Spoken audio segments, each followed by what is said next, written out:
देशामध्ये राजकीय व्यवस्थेवरचा विश्वास उडत असताना या राजकीय व्यवस्थेवर विश्वास ज्यांच्यामुळे बसू शकतो असे आजच्या त्रिदशक पूर्ती उद्घाटन कार्यक्रमाचे प्रमुख पाहुणे आदरणीय नरेंद्रभाई मोदीजी, रामभाऊ म्हाळगी प्रबोधिनीचे अध्यक्ष आमचे नेते आदरणीय गोपीनाथजी मुंडे साहेब,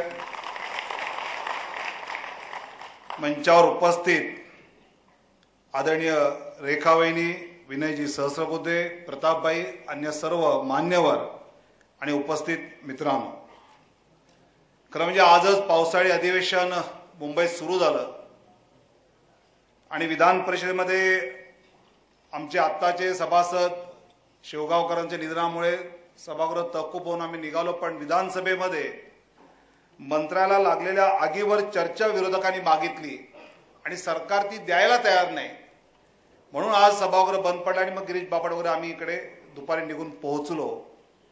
म्हाळगी प्रबोधिनीच्या अनेक वर्गांना, अनेक अभ्यासक्रमांचा मी गेली 95 पासूनचा विद्यार्थी म्हणून पाहतोय, शिकतोय, पण मला अनेक वेळा वाटतं की आत्ताचं हे जे अजितदादा आणि आबांसारखं जे सरकार आहे, या सरकारशी विरोधी पक्षाने कसं काम करावं याचा काहीतरी एक सिलेबस बहुतेक म्हाळगी प्रबोधिनीला या त्रिदशकांना चालू करावा लागेल।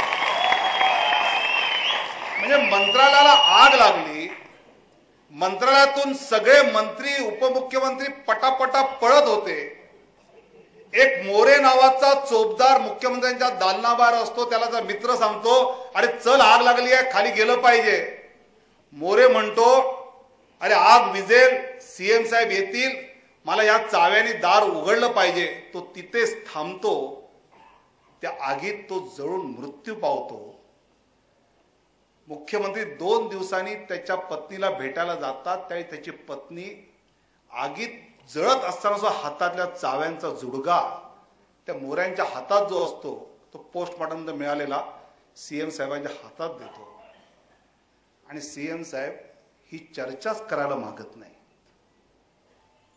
म्हणजे लोकशाहीमध्ये जर अशा प्रकारची सरकार येत असतील आणि मग गुड गव्हर्नन्सच्या विषयात आम्ही नेहमी वाचतो की बरोबर काय, चूक काय, योग्य काय, अयोग्य काय, नैतिक काय, अनैतिक काय, याच्यातलं ज्याला अंतर समजू शकतं अशा प्रकारचा कार्यकर्ता एक चांगलं सरकार, एक चांगलं राजवट देऊ शकतो, पण सगळेच राजकारणात निवडून आणायचे आहेत, त्यांच्याकडनं ही अपेक्षा करणं आणि या अपेक्षेवर आपण कसं त्याला उत्तर शोधायचं, मला वाटतं की या अभ्यासक्रमाची गरज खरं म्हणजे येत्या काळामध्ये त्यातली अधिक लागणार आहे।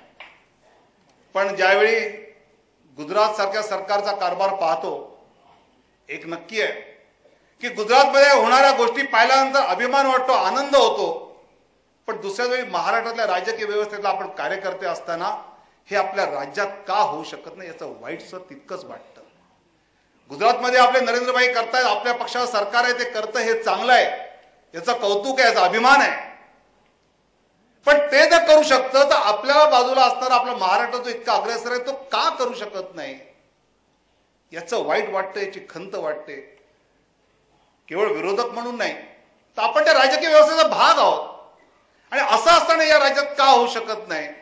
आणि मग त्यावेळी ज्यावेळी अशा सगळ्या गोष्टींचा विचार करताना एक राजकीय कार्यकर्ता म्हणून विचार करतो की अनेक वेळा आम्हाला जी सवय असते की जनतेची मागणी आहे आणि जनतेची गरज याच्यामध्ये आम्ही अंतर करू शकत नाही।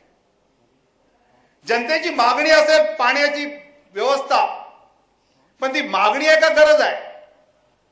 म्हणजे ज्यावेळी आम्ही सत्तेमध्ये असू, आम्ही राजकीय व्यवस्थेमध्ये असू, जनतेला जर पिण्याचं पाणी पाहिजे तर आम्ही एका गावातल्या तलावातल्या नळपाणी योजनेच्या माध्यमातून त्या गावातलं पाणी 25 गावात पोहोचवलं, लोकांची मागणी पूर्ण केली, पण त्या गावातलं पाणी 5 वर्षानंतर त्या तलावातला आटल्यानंतर त्या 25 गावात भांडणं उभी राहिली। त्यांची गरज पाण्याची होती, तर जमिनीतलं वॉटर टेबल लेवल वाढवण्यासाठी जे आम्ही प्रयत्न करायला पाहिजे होते ती पाण्याची गरज पूर्ण न करता आम्ही त्यांची नळ पाण्याची मागणी पूर्ण केली आणि याच्याच मागे आम्ही जर जात बसलो तर तात्कालिक कुठेतरी आपण त्या ठिकाणच्या लोकांना खुश करू, मतं मिळवू आणि मतांच्या राजकारणाशी हे सगळं जोडलं जातं। मला तर अनेक वेळा असं वाटतं की आपल्या देशातली लोकसभा, विधानसभा, महापालिका, जिल्हा परिषद, नगरपालिका, ग्रामपंचायत ही एकाच दिवशी झाली पाहिजे. काय ते एका दिवशी मतदान करून टाकू म्हणजे मग पुढे 5 वर्ष जे कोणी काम करायला नीट संधी मिळू शकते.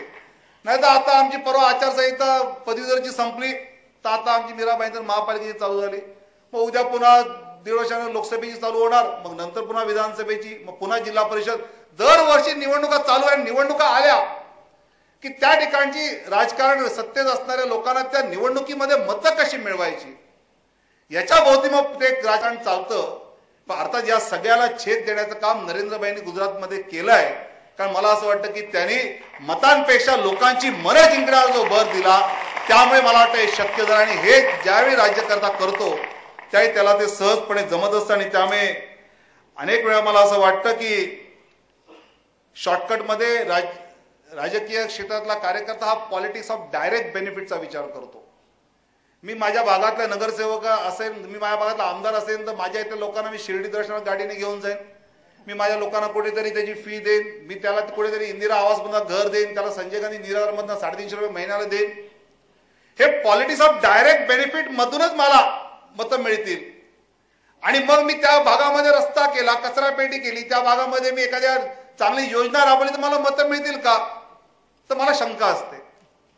ही शंका 100% खोटी असते असं नाही, पण ही शंका असेल मग त्यामुळे मी त्या माणसाच्या डायरेक्ट घरात खिशात काय जाईल यासाठी प्रयत्न करायला लागतो. आणि मग पॉलिटिक्स ऑफ डायरेक्ट बेनिफिटच्या माध्यमातून ज्या व्यवस्था नीट करण्याच्या ज्या गोष्टी आहेत त्याकडे मला असं वाटतं की दुर्लक्ष होतं. मला मंत्रालयातल्या आधीच्या वेळी ज्यावेळी मी त्यावेळी मंत्रालयात संध्याकाळी पोहोचल्यानंतर लगेच सगळ्या वार्ताहरांनी मला घेरल्यानं सुरू केलं, हे आदर्शच्या जाण्यासाठी आहे का, हे आहे का, अमुक आहे का, मग याचे फायर ऑडिट झालं नव्हतं का. मी तिथे म्हटलंय की या मंत्रालयामध्ये मुख्यमंत्री आणि मंत्री पण जात होते, तुम्ही जात होता, मीही जात होतो, पण कालपर्यंत हे आगीतलं सगळं लागू शकतं. आणि इथे आता फायर ऑडिट झालेलं आहे या विषयात ना तुम्ही बातमी लिहिली, ना मी लक्षवेधी विचारली, ना कोणी हे केलं. हा चलता है अप्रोच जो आपल्या देशामध्ये आहे. मी गमतीने आपण जो SMS वाचतो की जर अमेरिकेमध्ये वीज गेली तर तिथला माणूस इलेक्ट्रिक कंपनीला फोन करतो, जपानमध्ये वीज गेली तर पॉवर स्टेशनला फोन करतो, आणि भारतातल्या कोणाची वीज गेली तर शेजारी तुझी वीज आहे का रे, नाही, ठीक आहे मग येईल केव्हा तरी.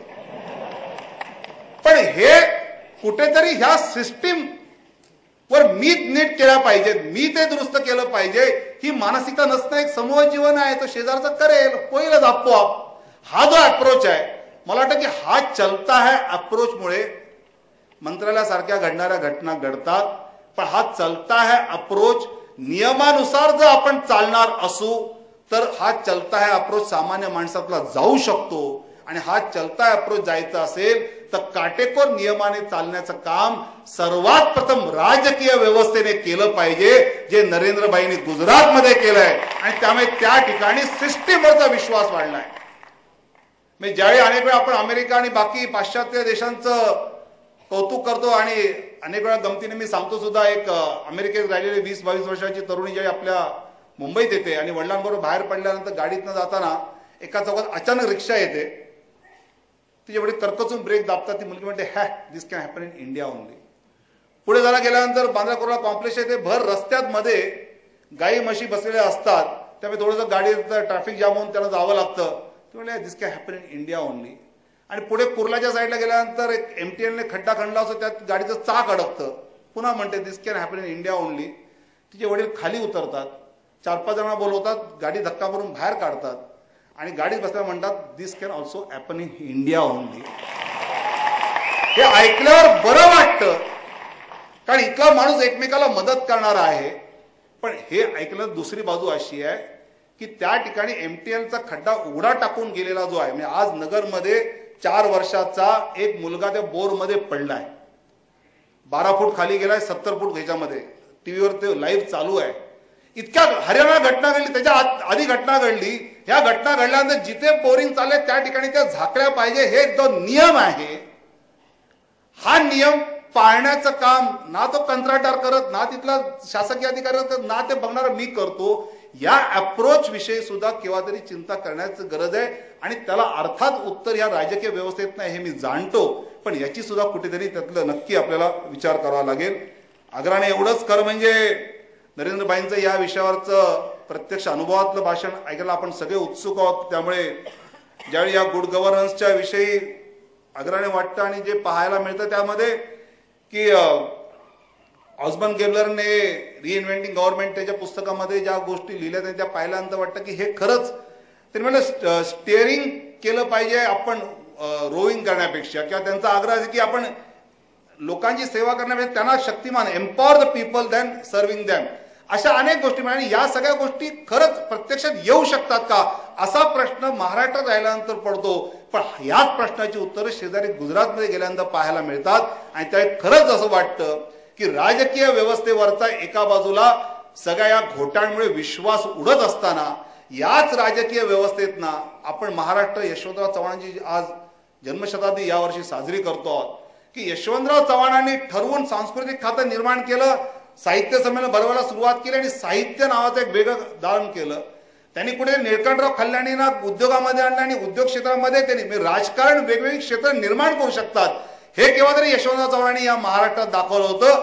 तेच आज नरेंद्रभाई मोदी गुजरातमध्ये दाखवताना पाहायला मिळतंय. आणि त्यामुळे त्यांच्या तोंडून सगळं ऐकणं की तुमच्या इतका मीही त्यासाठी उत्सुक आहे. आणि माळगी प्रबोधिनी अशा प्रकारची संधी आणि उपक्रम या सगळ्याच पक्षांच्या राजकीय नेत्यांना वारंवार उपलब्ध करून देत राहील हा मला विश्वास आहे.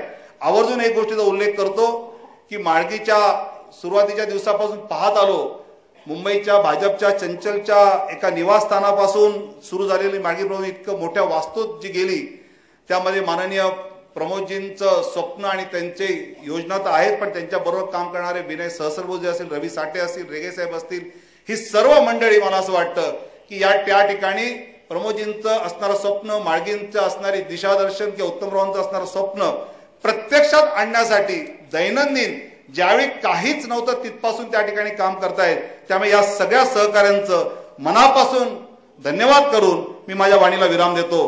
खूप खूप धन्यवाद. जय हिंद, जय महाराष्ट्र.